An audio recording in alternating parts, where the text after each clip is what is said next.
Hello, everyone. I have long been preparing for this series, which is it's going to be about success, how to be successful in the long term, how to realize your life in a really meaningful and successful way. And this is just going to be an introductory little video in which I first give you a list of what I believe the main ingredients of success is. And I'm going to talk about the IQ, which is one of the main ingredients. So we are going to look at IQ in detail, and also about what makes you happy and unhappy, and whether or not very unhappy people can be successful on the long run. So we're going to take a look at these issues. The list I prepared, what I consider the main ingredients is as follows. Number one is IQ, of course.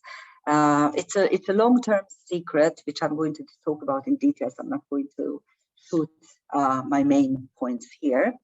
The second main ingredient is industriousness.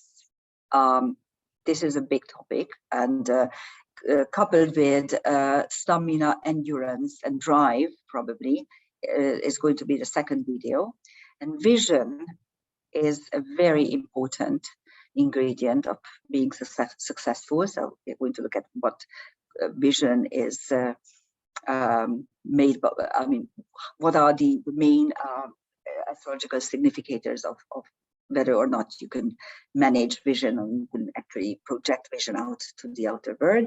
And then there are some other issues, for instance, aggression, whether aggression is part of being successful or not. There's also an interesting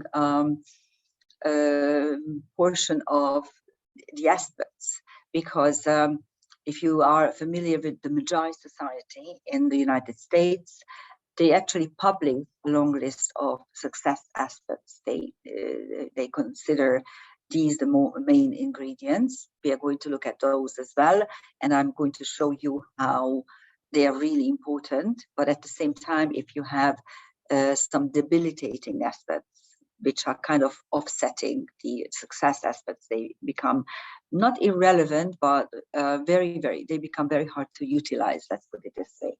And then there are other manifestations as well of how success can manifest. And manifestation is important because if you look at today's achievements, okay, sometimes people of absolutely no talent or very little talent become worldwide known and successful in the modern sense of the word. I don't care for those. I'm not going to look at celebrities. I'm not going to look at reality show participants, because that is something man-made.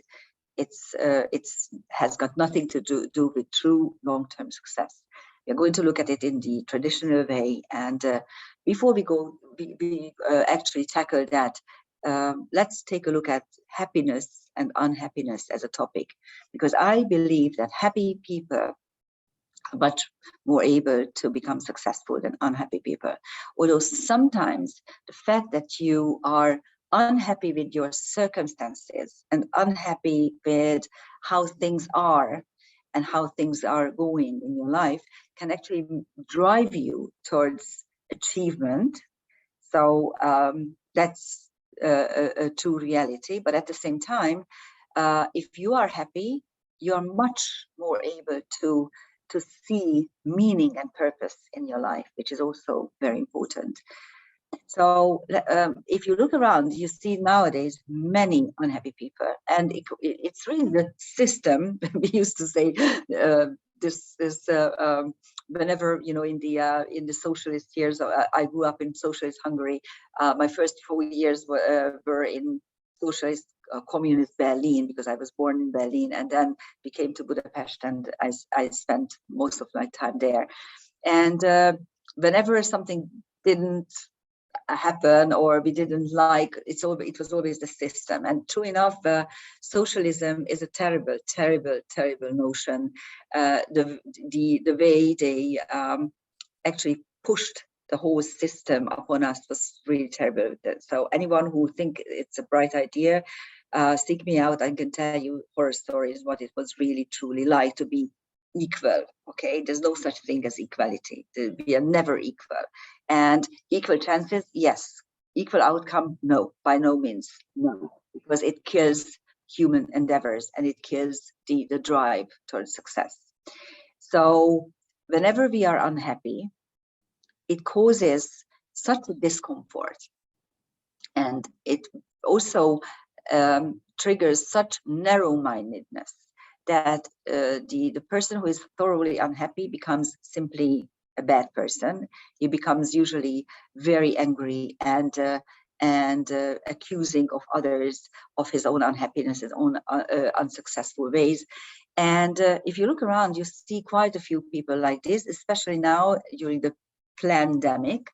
Okay, this again brings out the worst and the best in people. If you look around, you see a lot of people who were able to utilize the new situation and started to grow and started to develop new ways of existence. And you see a lot of other people who are simply unable to function during these new rules. I don't blame them at all. I think it's what's happening in the world is terrible. I think it's very wrong. And I really hope that mankind will wake up one day and say, there's no way we are going to continue this. Let's hope this will happen soon. Otherwise, we are going to be doomed. Our children are going to be doomed. I mean, sitting in a classroom with masks on and not eating together. And I just heard that in one of the American cities, the school board decided that children can't have their lunches inside. Okay, so they are taken outside in the freezing cold and made to eat their lunches there. I mean, it's ridiculous. I mean, if I were a parent with young children now, I would probably be very, very angry. But anyhow, so yes, there are terrible people around us who are so miserable that they think that if they make you miserable, they will be better off. And they just keep making other people miserable, and their whole life is going to collapse on them and everyone else. If you are in such a situation, run for your life, because these people are doomed and they are going to doom you as well. So being happy in a relatively content way, and actually being content is really the key. But at the same time, you need to have this drive to want to achieve either more or something different. It's very interesting because Bernard Brady, in her Eagle and the Lark book, which is on predictive astrology, talks about people who are like different mountains, and the ones she says she could have the most are the ones who are sitting on top of some sort of high mountain, like the Alps, or and seeing other big peaks around them. And the reason they come to ask the astrologer for a forecast is, which of the peaks should I tackle next?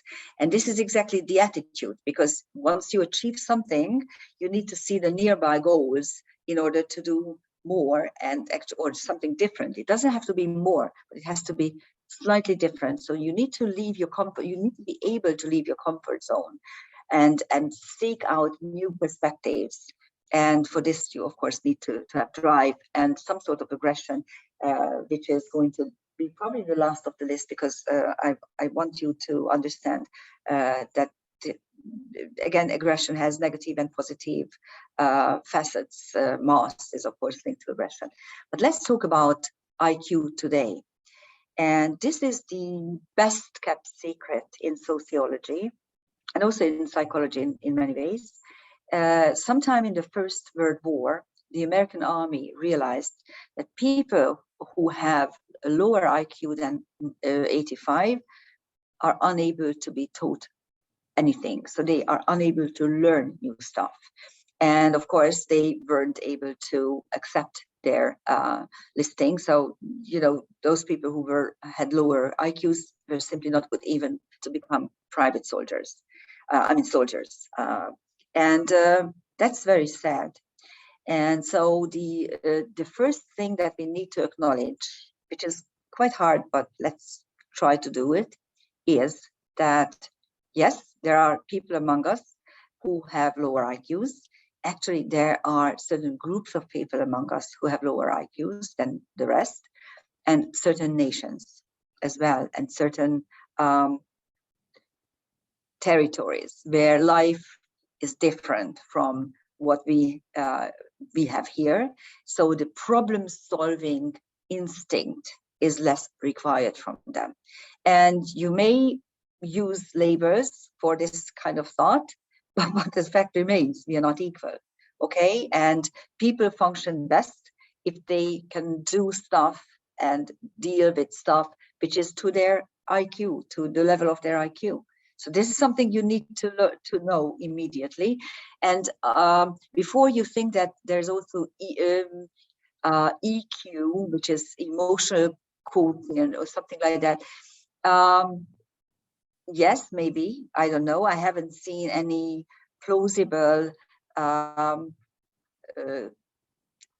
for that. I do know that IQ tests are working, and it doesn't matter where you do it. I did tests in German, in Hungarian, and in English, and they all came approximately to the same level. So wherever you are and whichever language you speak, IQ tests are practically providing the same results. So it's pretty stable, let's put it this way. So the first thing, if you think that you are unsuccessful, is to check your IQ. And if it's in the region around 110, 120, you're okay, because you are able to learn new stuff and you are able to put yourself into a new position. You are open enough, your intelligence scope is wide enough to be able to do that. Of course, if you're around 100, the less you have, the harder it provides to be.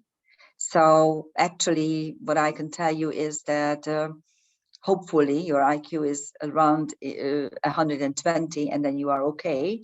If it's higher, you are on top of the world, really. Anyone higher than 140, 145 can do whatever he or she chooses to become. So that is the main key. And what if you are below 100? Well, you can still utilize the other ingredients to become successful, but you won't have too much chance to become really outstandingly successful. So that's one thing to consider. What are the significators, the astrological significators of being a genius? Okay, let's put it this way. No, IQ is not a genius. So I'm not talking about geniuses now, because there are some, the quintile series may suggest that you have a higher chance to become a genius than the rest of us. But the problem is with the quintile series that they don't have any energy. So there's no energy, there's no drive in them. So you can have a number of such aspects and still not become successful, because if you don't start moving them and acting out these aspects, they're not going to help you. What I came to see more or less consistently is the Sun-Mercury Cazimi. The Sun-Mercury Cazimi, and any Cazimi, well, the word is an Arabic word, and it means to be in the heart of the sun. And so any planet that is conjunct the sun within 17 minutes of an arc, which is barely a quarter of a degree, that's called a Cazimi. And if you have something like that with Mercury, you have a chance of having a higher IQ than average. Or if it doesn't come out in the number, at least in your vicinity, in your surrounding, in your family, among your peers, you have a better chance to excel, to stand out as far as your intelligence or your knowledge or your verbal abilities are showing. So that's the only really astrological significator that I could find. With the combust, it's different. I probably will talk about the combust because the way I look at it is, again, something that Bernard Brady suggested when she looked at Babylonian visual astrology and what they thought about being in the under the rays of the sun or conjunct the sun. That was the underworld in the Mesopotamian belief system, and it usually gives you a different angle. It's not a rational angle, it's an irrational angle. And of course, ever since the Babylonian times, the world became rational, and we don't like irrational people, or we don't like people who behave irrationally. And that is why we label this in a bad way. But it's not really bad, let's put it this way. Okay, so we talked about IQ. We talked about the ingredient, which is not really an ingredient, to be happy. But I really believe that happy people are much harder for them to become successful, simply because they spend their times with being angry, being nasty to others, treating everyone around them in a really bad way. And this is like a self-fulfilling prophecy, and it becomes bigger and bigger. And these people usually die because they are so mad, or they are so unhappy that they either commit suicide, or they have a heart attack, or some sort of collapse. And everyone around them says, okay, great, now we can look into something else and not dealing with this nonsense every day. But if you have someone around you like this, try to escape, please. Otherwise, this type of behavior, after a while, triggers similar behavior from you, and you can't help but become nasty and angry and hurtful. And this is very much against success. It's negative energy. It's a negative end game for everyone, and this is not what you want. Check your IQ and be happy. These are my advices for today. Thank you for listening. Bye-bye.